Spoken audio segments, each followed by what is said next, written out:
welcome to this review where I'm looking at Everquest 2 Extended. I thought it might be an idea to produce this review now for anybody out there who had perhaps been considering Everquest in the past but have been put off by the fact that you have to pay to play it.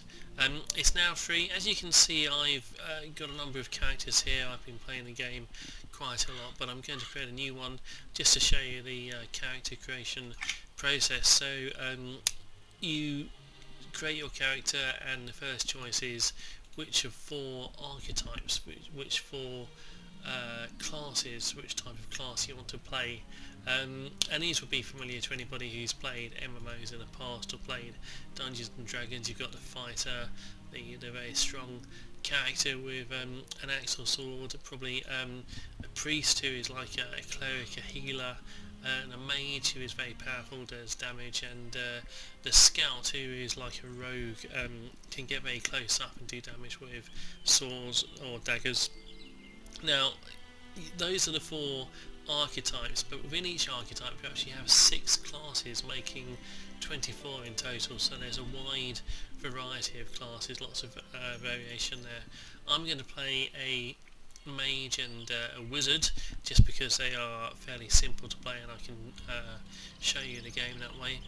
So the next choice is to choose a race, and you'll see some of the races here are yellow and they have the letters SC next to them, which stands for Station Cash. This is Sony's system of trying to get some money out of you. Even though they're providing a free service, you'll find there are things that are not available and they want you to pay for.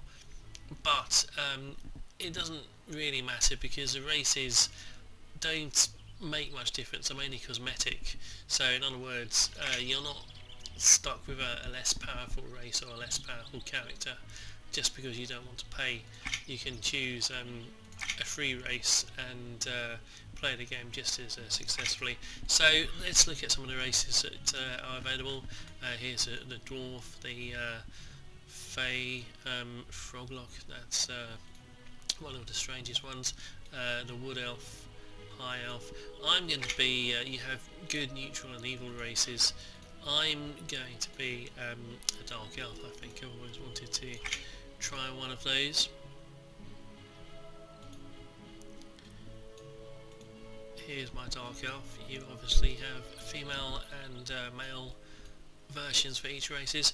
Once you've chosen your race, you can alter the appearance. I'm just going to click randomize, but as you can see there are various hairstyles and faces and even ears that you can customize. You can spend a long time playing around with this and choosing the perfect character for you, but I'm just going to choose one at random. What about this one here? There are 4 starting cities. Because I'm an evil character, I only have a choice of 2 of them. Neriak, the Dark Elf, very sinister, shadowy place, very magical, and Gorin, which is the home of the Sarnak, who are some kind of lizard people. So I'm going to start in Gorin. I'm going to give myself a random name, and I'll do, and here we go. Now, Everquest, as the name suggests, is all about doing quests. So when we start off, we will hopefully be given a quest straight away that we can do. So here we are. This is the starting area, and there's a guy right there who wants to give me a quest to do. As you can see, I have a control bar at the bottom here, various hotkeys, including a spell called Solar Flare, which is a newbie spell for wizard characters. So I'm going to accept a quest from this guy. Finally, a new eager. That's good. Perhaps they've sent me more than the usual giblets this time. To think I thought my appointment here was a subtle suggestion that I knew. No hesitation. I like it. You will kill the poachers, and they will know. As you can see, there's some voice acting there, which is quite cool. It makes the game a bit more fun. So the quest is to kill these bird things who are poachers, apparently. They won't attack me unless I attack them first, so we can get nice and close and take a look. So let's see the spell animation.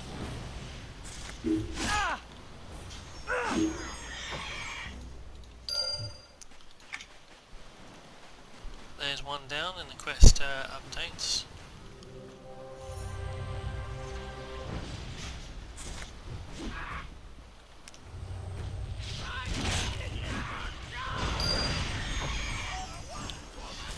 So the task I have is to kill 4 of these. Won't take very long. The starting quest is nice and easy.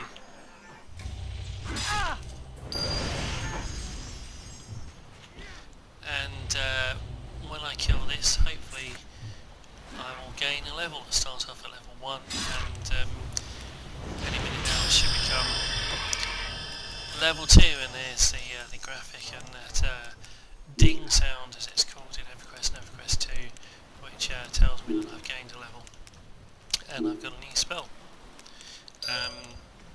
Comes automatically when you gain a level. The game's trying to give me advice. It's putting up all these windows in the middle of the screen to help me out, which I don't really need because I'm not a new player. Here are some other characters who are starting at the same time. They've made new characters. This guy's a barbarian guardian. This guy seems to be a berserker of some kind. So this is the starting area. I think it's worth talking about the game's graphics. The graphics are very different to World of Warcraft, which is the other big MMO. World of Warcraft is very cartoony. This game's a little bit more realistic, a little bit more sort of artistic, I would call it. I think it looks pretty good. And one thing to be aware of is that the game is a massive resource hog. If you have a computer which is not the most modern computer, you're going to need to play it on medium settings rather than the top settings to get a decent frame rate.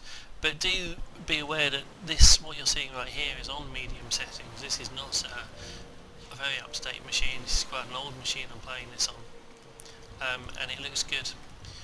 But there's always a tendency when you buy a game just to put everything up to to put everything up to maximum, because you think, well, my computer can cope with that. If you try that with Everquest 2, you're going to get a terrible frame rate. You need to play things on medium settings unless you have a state-of-the-art computer. Now, I'm going to go up here and take the Griffin. There's a system in the game which allows you to travel from one end of the zone to another.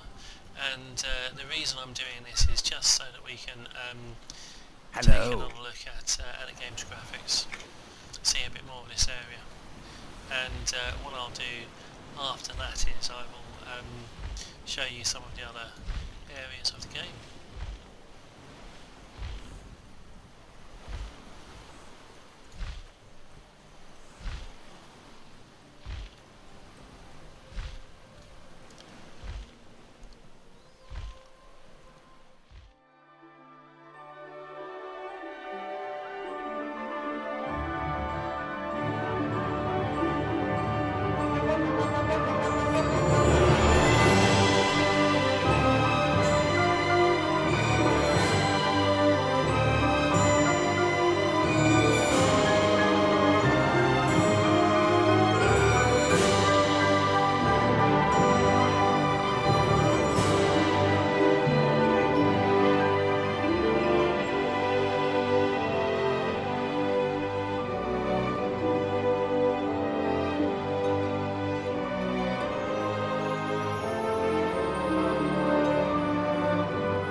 There are literally thousands of quests that you can do in Everquest 2.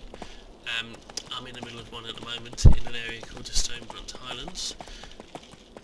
You'll find that you can gain experience and gain levels by just grinding up, by just killing monsters, perhaps in dungeons particularly, But you may as well do the quest too. The quests give you experience, they give you items that you can use, and they often involve killing the same monsters that you'd be killing anyway. There's a variety of different quests. You've got your basic quests, which involve going to fetch something, going to deliver something, using an item, or killing monsters. But then you also have language quests, which involve learning a language. This can be useful. It might open up access to areas. It might allow you to speak to NPCs who wouldn't speak to you otherwise. You can do very long quests called heritage quests or signature quests, which tend to have a lot of stages. They take you a long time, but they give you a very good item at the end of it all. And you can do lore and legend quests, which involve fighting a particular type of monster and collecting items from that monster, like tails or eyes or bits of their body, and then you study those items and it gives you a special spell or ability allowing you to do more damage against that type of monster in the future. One of the cool things about the Everquest 2 Extended server, the new free server, is that it has quite a good population. You find that there are players all over the place. Problem with the live servers is that they get a bit dead. The population has fallen over the years. It's quite an old game now, and Sony haven't done a great deal to encourage new people to try the game. So the good thing about coming here is that you'll have lots of other people to play with, and I'm just taking a look at the way that characters look, the costumes that they have. That's where people appear when they zone into this zone, so they're appearing on top of each other. There's a wide variety of mounts in this game, mounts as in horses that you can ride. You can see this character here has got some kind of magical horse. I'm not certain what it is. We'll look at this person here. They're riding a flying carpet, which is quite good fun. I think that's their pet there. They've summoned up that thing to help them. You get a horse quite early on in this game. As a newbie, you will do a series of quests which end with you receiving a horse right at the start of the game. One feature of Everquest 2 which is very cool is the guild system. I'm actually inside our guild's guild hall here. It's massive. It's absolutely huge. Guilds gain levels just like characters. The guild I'm in at the moment is a level 90 guild, which is the highest you can go. They gain levels when members perform certain actions which give the guild prestige, and the idea is that the more famous the guild is, the more prestige and status it has, the higher level it is. If you're a higher level guild, then you can get a larger guild hall, you can get certain amenities that help players, such as items which will teleport them to different parts of the world. Everquest 2 also has some interesting player housing features. Every player can own a house. You start off with a small house, which you do have to pay a small amount for, a little bit of silver, but that's not a problem for even a new player. And as time goes by, if you want to, you can buy a larger property. If you don't want to spend all your time going on adventures, there's also a very complex crafting system in the game for those people who like making things. This is the crafting area. You can see players using the equipment here. You can become a tailor, an armoursmith, a jeweller. You can make potions, you can make food, you can make spell scrolls for other players to use, all sorts of stuff. You can even become a tinkerer and make little gnomish machines. There's a whole load of dungeons to explore at Everquest 2. There's no shortage of them. You'll find that whenever you gain a level or two, a new dungeon opens up to you. Mostly the exterior areas, the outside areas, are suitable for solo play. You can kill monsters on your own, you can do quests on your own. And generally the dungeons are for group play. You're going to need to find a group of people to help you out, otherwise you won't be able to defeat the monsters in them. I hope you've enjoyed taking this look at Everquest 2 with me. It's a very complex game, as I've said. There's a lot to do, a huge amount of material for players to explore. It's a lot of fun, and at the moment it's available at no cost. There are some aspects of the game that you won't be able to take part in unless you pay, but you still get a huge game even if you don't pay anything at all, and you can just enjoy that if you want to. So maybe I'll see you in the world of Everquest 2.